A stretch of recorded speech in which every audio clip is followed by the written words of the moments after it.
O judiciário brasileiro está de luto. No último dia 1º de setembro, faleceu no Rio de Janeiro o ministro Carlos Alberto Menezes Direito.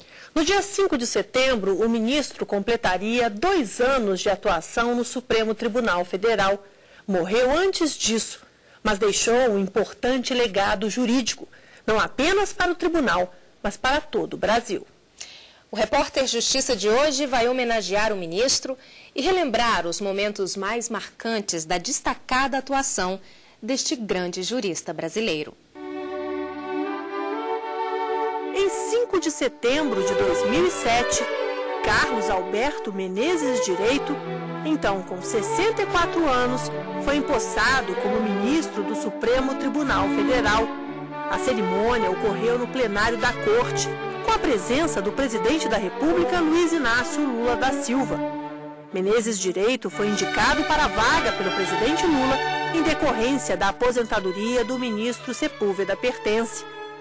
Entre muitas autoridades, 500 pessoas foram convidadas para a posse. Como é de praxe, Menezes Direito prestou juramento. Convido Sua Excelência, o ministro Carlos Alberto Menezes Direito, a prestar o compromisso de posse no cargo de ministro do Supremo Tribunal Federal.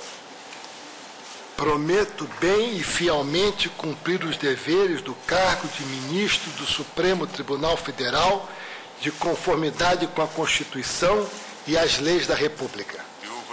O ministro Gilmar Mendes, na época como vice-presidente do Supremo Tribunal Federal, deu posse ao ministro. Declaro empossado no cargo de ministro do Supremo Tribunal Federal, Sua Excelência, o senhor ministro Carlos Alberto Direito, e o convido a ocupar o seu lugar na bancada.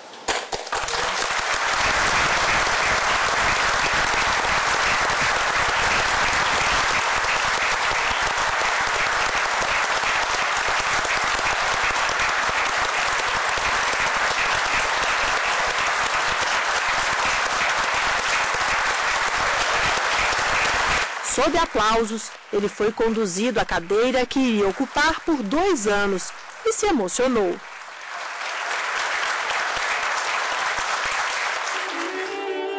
Cinco ministros ocuparam a mesma cadeira que o ministro Menezes Direito. O primeiro foi o ministro José Eduardo do Prado Kelly, que permaneceu no Supremo de 1965 a 1968. No lugar dele, assumiu o ministro Carlos Thompson Flores, que se aposentou em 1981. Em seguida, a cadeira foi ocupada pelo ministro Clóvis Ramalhete Maia. Ele ficou apenas 1 ano no cargo devido à aposentadoria compulsória. Em 1982, o ministro Oscar Correia ingressou no STF para ocupar a vaga. Foi substituído pelo ministro Sepúlveda Pertence, que permaneceu no cargo até agosto de 2007. Eu acompanhei, por meus filhos, advogados, etc., a longa passagem dele pelo Superior Tribunal de Justiça. E tudo isso fez com que recebesse muita satisfação e muita honra que fosse ele o escolhido pelo presidente para a minha cadeira. Menezes Direito participou de julgamentos importantes. Um destaque era a fundamentação na hora de justificar os votos. Com argumentos bem estruturados, ele era considerado por muitos um juiz conservador. Menezes Direito primava e defendia a jurisprudência da Corte e as súmulas editadas. A passagem foi curta pela mais alta corte da justiça brasileira, mas a atuação foi marcante em julgamentos históricos. Assim que chegou, teve que decidir sobre as obras de transposição do Rio São Francisco. Ele manteve a liminar e considerou legal a construção. O voto foi seguido pelos demais ministros. Por essas razões, acima deduzidas, é que eu entendo ausentes os pressupostos necessários à concessão da medida cautelar destinada a suspender a execução do projeto nesta fase em que se encontra, que é objeto desta ação civil originária, pelo que eu nego provimento a todos os agravos regimentais.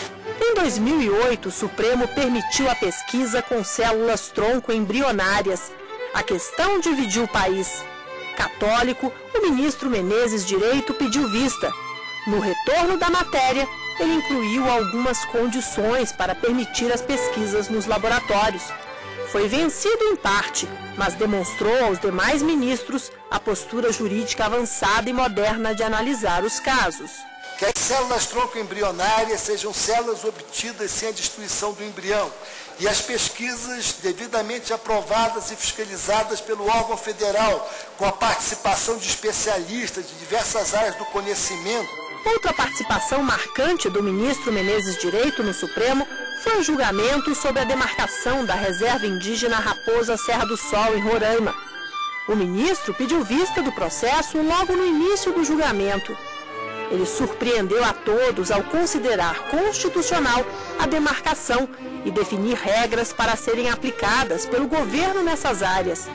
O presidente do Supremo, ministro Gilmar Mendes, chegou a elogiar o voto do colega pela capacidade de interpretação do ministro Menezes Direito. Foram 19 itens adicionados à decisão da Corte. Itens que serão adotados em outros julgamentos, onde estão em jogo as terras destinadas pela União aos índios. Eu julgo parcialmente procedente a presente ação popular, para que sejam observadas as seguintes condições impostas pela disciplina constitucional ao usufruto dos índios sobre suas terras. Primeiro, o usufruto das riquezas do solo, dos rios e dos lagos existentes nas terras indígenas pode ser suplantado de maneira genérica sempre que houver, como dispõe o artigo 231, parágrafo 6º, o interesse público da União na forma de lei complementar. 2. O usufruto dos índios não abrange a exploração de recursos hídricos e potenciais energéticos, que dependerá sempre da autorização do Congresso Nacional. 3. O usufruto dos índios não abrange a pesquisa e a lavra de recursos naturais. O ministro Menezes Direito também precisou bater o martelo quanto ao futuro do ex-banqueiro Salvatore Cacciola. Manteve a prisão preventiva de Cacciola e o plenário seguiu o entendimento dele ao negar o pedido para revogar a custódia. Observo que não cabe em sede de habeas corpus a investigação minudente sobre fatos e provas, como de resto essa Suprema Corte está cansada de saber. E, por outro lado, é também forçoso concluir que essa decisão não merece reparos, considerando a realidade atual, em que o paciente está ausente do distrito da culpa, em fuga, o que também, a meu sentir, não autoriza a concessão da ordem de habeas corpus. Por essas razões, é que eu estou denegando a ordem. Além de compor a mais alta corte do país, Menezes Direito também fazia parte do Tribunal Superior Eleitoral como ministro substituto e antes de chegar ao STF, Direito foi ministro do Superior Tribunal de Justiça. Duas atuações que também fizeram história e que você confere no próximo bloco.